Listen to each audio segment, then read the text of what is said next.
Hello, मी महेंद्र शिंदे आणि तुम्ही पाहत आहात सेन्स अँड टेस्ट. मित्रांनो, काळ बदलत चाललेला आहे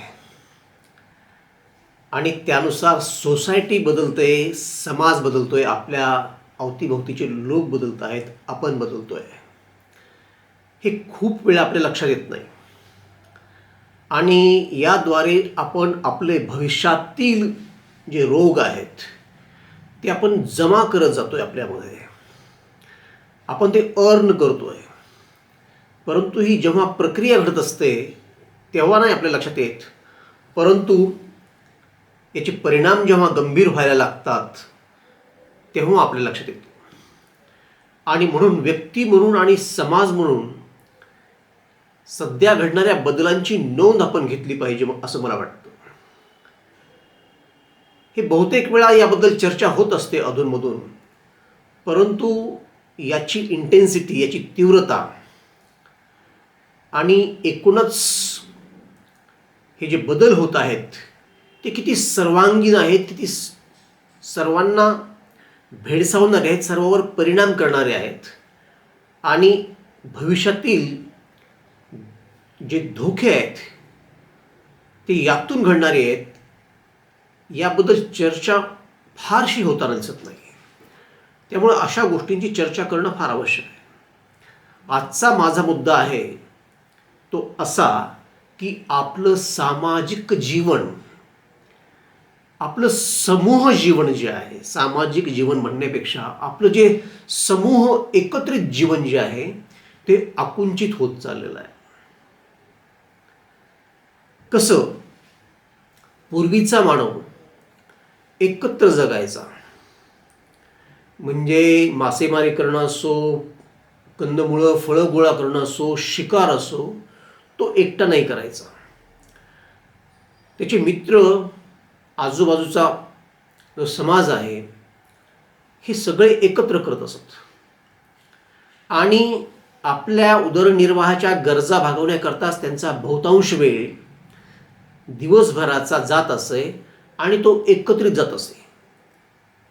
त्यामुळं आराम, श्रम, व्यायाम, करमणूक असा काही वेगळा असा प्रकार नव्हता. ह्या सगळ्या गोष्टी एकत्रित घडवून जात असत. माणूस आनंदी होण्याचा वेगळा प्रयत्न करत नसे. आनंद हे बाय प्रॉडक्ट असे, ते त्यांच्या गावीही नव्हतं. या सगळ्या प्रकारामध्ये जीवन जगण्याच्या जी काही पद्धती होती, जी रीत होती, त्यामध्येच ह्या गोष्टी आपसूक घडून जायच्या. म्हणजे सोशलायझेशन व्हायचं, करमणूक व्हायची, श्रम व्हायचे, व्यायामासाठी वेगळा वेळ काढावा लागत नसे आणि एकत्रित येणं असायचं. हे सगळं घडून जायचं. हे लक्षात घ्या, ही गोष्ट घडून जात असे. आता मात्र आपलं जीवन कंपार्टमेंटलाइज झालेलं आहे. आपण जीवन कप्प्यामध्ये जगतो. एका विशिष्ट वेळेमध्ये आपल्याला व्यायाम करायचा असतो, एका विशिष्ट वेळेमध्येच आपल्याला जेवायचं असतं. अगदी आपण मिनिटावर, सेकंदावर जेवायला लागलो आहोत. एका विशिष्ट वेळेमध्ये आपल्याला एकत्र यायचं असतं, एखाद्या विशिष्ट वेळेमध्ये आपल्याला काम करायचं असतं, एखाद्या विशिष्ट वेळेमध्ये आपल्याला एखादं विशिष्ट कार्य करायचं असतं. म्हणजे आपण वेळा ठरवून दिलेल्या आहेत. म्हणजे हे सगळे कप्पे आहेत. या कप्पेमध्ये हे करायचं असं अगोदर नव्हतं. या सगळ्या गोष्टी एकत्रित होऊन जात होत्या. त्यांच्याकडे मानवाचं विशेष लक्ष नव्हतं. उदरनिर्वाह भागवण्याकरता जो संघर्ष करावा लागे त्या सगळ्या गोष्टी आपसूक घडत असत. म्हणजे व्यक्तिगत जीवन फारसं नसे. व्यक्तिगत जीवन व्यक्तिगत विकासाकरता खूप आवश्यक आहे. आज आपण हे मानलं पाहिजे, ही आजचं तथ्य आहे. परंतु तरीही माणूस एकटा नाही राहू शकत. त्याला समाजामध्ये एकत्र जगावं लागतं. ती त्याची गरज आहे, हा त्याचा चॉईस नव्हे. म्हणून मला वाटतं की ही गोष्ट आजच्या काळामध्ये, जेव्हा की सोशल मीडिया फार स्ट्रॉंग झालेला आहे, बंद दारांची संस्कृती आपल्यामध्ये आहे, ह्या सगळ्या वातावरणामध्ये आपण आपल्या खऱ्या जीवनापासून, निसर्गापासून आणि समूह जीवनापासून फार लांब आलेलो आहोत. आणि हे चालणारं नाही आहे. मुख्य म्हणजे याद्वारे आपण आपल्यामध्ये अनेक रोग हळूहळू जमा करतो आहोत, पुढे दिसणाऱ्या रोगांची तयारी करत आहोत. हे अनेकांना लक्षातही येतं, परंतु आता एकूणच समाज बदलल्यामुळे वेगळा काही पर्याय असू शकतो का याची फार काही शक्यता दिसत नाही आहे. मला वाटतं की हे प्रकरण जेव्हा खूप विकोपास जाईल तेव्हा आपल्याला पुन्हा एकदा समूह जीवनाचा शोध लागेल. मित्रांनो, आता हेच पहा ना, आपण अगोदर जे चित्रपट पाहायचो ते चित्रपटगृहात म्हणजे टॉकीजमध्ये पाहायचो, थिएटरमध्ये पाहायचो. आणि आज बहुतांश वेळा आपण सिनेमे हे कम्प्युटरवर पाहतो किंवा टी व्हीवर पाहतो. खरं म्हणजे टी व्हीवर कोणी फारसं पाहत असेल असं मला वाटत नाही, काही अपवाद वगळता. कारण तुम्ही कुणालाही विचारून पहा, 2, 2.5, पावणे 3, 3 तास टी व्ही समोर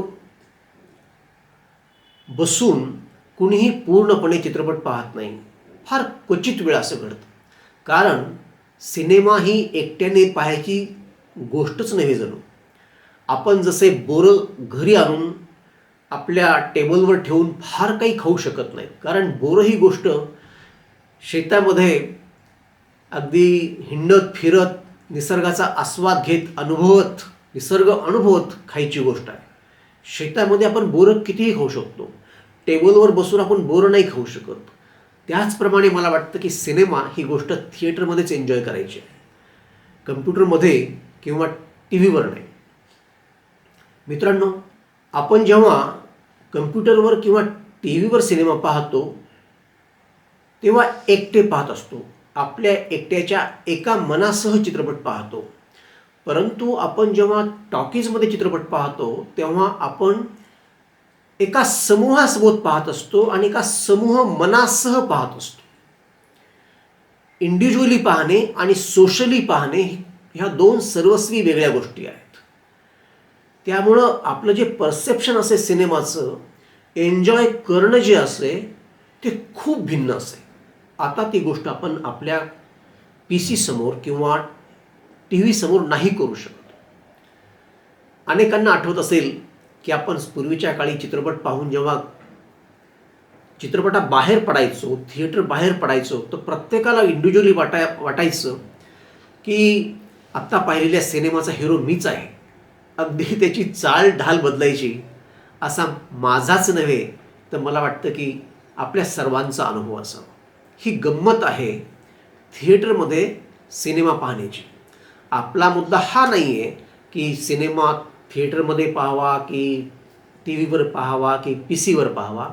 आपला मुद्दा आहे आपलं समाज जीवन किंवा आपलं समूह जीवन खूप आकुंचन पावत आहे, फार एकारलेलं होत आहे, फार आक्रसित होत आहे आणि त्यामुळे आपल्यामध्ये अनेक दोष निर्माण होत आहेत. व्यक्ती म्हणून अगदी रोग निर्माण होत आहेत, ते आपण हळूहळू जमा करत आहोत अशी माझी भावना आहे. आणि मला वाटतं की हे वैज्ञानिक सत्यसुद्धा आहे. मित्रांनो, यामुळे आपण आपलं जीवन दूषित करत आहोत. आपण बहुतेक वेळा आज वर्क फ्रॉम होम करत आहोत, म्हणजे घरीच असतो आपण, ऑफिसलाही जात नाहीत बरेचसे लोक, सर्वच नाही.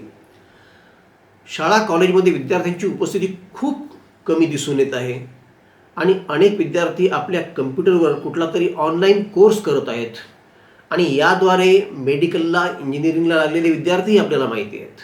म्हणजे भविष्यामध्ये पुन्हा एकत्रित शिक्षणाचं, एका अर्थानं समूह शिक्षणाचं भविष्य काय राहणार आहे याच्याबद्दल मला वाटतं की प्रश्नचिन्ह लागण्याची ही वेळ आहे. आपण पब्लिक ट्रान्सपोर्ट सोडलेलं आहे, एकत्रित प्रवास करणे रेल्वेमधून आणि STमधून, म्हणजे बव्हंशी खूप लोकांचं कमी झालेलं आहे. अगदी त्याला मीही अपवाद नाही आहे. आणि अशा बऱ्याच गोष्टी आहेत. म्हणजे एकत्र चित्रपट पाहणे आहे, पब्लिक ट्रान्सपोर्ट आहे, पब्लिक एंटरटेनमेंट आहे. ह्या सगळ्या गोष्टींचं आकुंचन होत आहे, कमी होत आहेत आणि एकूणच आपलं समूह जगणं, सामूहिक जगणं हे कमी होत आहे. आणि याचे गंभीर परिणाम येत्या काळामध्ये काही वर्षामध्येच दिसणार आहेत, दिसू लागलेले आहेत. परंतु त्याकडे वेगळं असं लक्ष गेलेलं नाही आहे आणि त्या संदर्भात काही पर्यायांची शक्यता असू शकते, आणखी असं समाजाला वाटत नाही आहे. मला वाटतं की आज जे घडत आहे सोशल मीडियामध्ये किंवा समाज माध्यमांच्या माध्यमानं ते एका अर्थानं साहजिकसुद्धा आहे. कारण हा नवीन फिनॉमेना आहे. हातामध्ये मोबाईल येणे, इतकं पॉवरफुल यंत्र येणं हे खूपच विस्मयकारी गोष्ट आहे. त्यालाही आता 20, 22, 25 वर्ष झालेली आहेत. परंतु तरीही याचं नाविन्य लोकांमध्ये आहे आणि उपयोगी ते यंत्र तर आहेच आहे, परंतु त्यावर बंधन घालणं आवश्यक आहे. आपल्या वापरावर बंधनं घालणं आवश्यक आहे. त्याचा वापर कमी करणं आवश्यक आहे. योजून दिलेल्या वेळेमध्येच करणं आवश्यक आहे. याची जाणीव मला वाटतं की येणाऱ्या काही काळामध्ये करणं, जाणीव होणं हे खूप महत्त्वाचं ठरेल. असे प्रयत्नही होतील आणि हळूहळू आपल्या हातातील मोबाईल आपण कमी करावयास लागू, आपली गरज म्हणून, एक कंपल्शन म्हणून. तर या संदर्भामध्ये मला असं वाटतं. आपल्याला काय वाटतं ते आपण मला कमेंटमध्ये सांगा. हा व्हिडिओ आवडल्यास लाईक करा, शेअर करा. अशा प्रकारचे व्हिडिओ आपल्याला माहिती आहे मी नेहमीच आणत असतो आपल्यापुढे, त्यामुळे चॅनलला सबस्क्राईब करा. पुन्हा भेटूया, तोपर्यंत नमस्कार.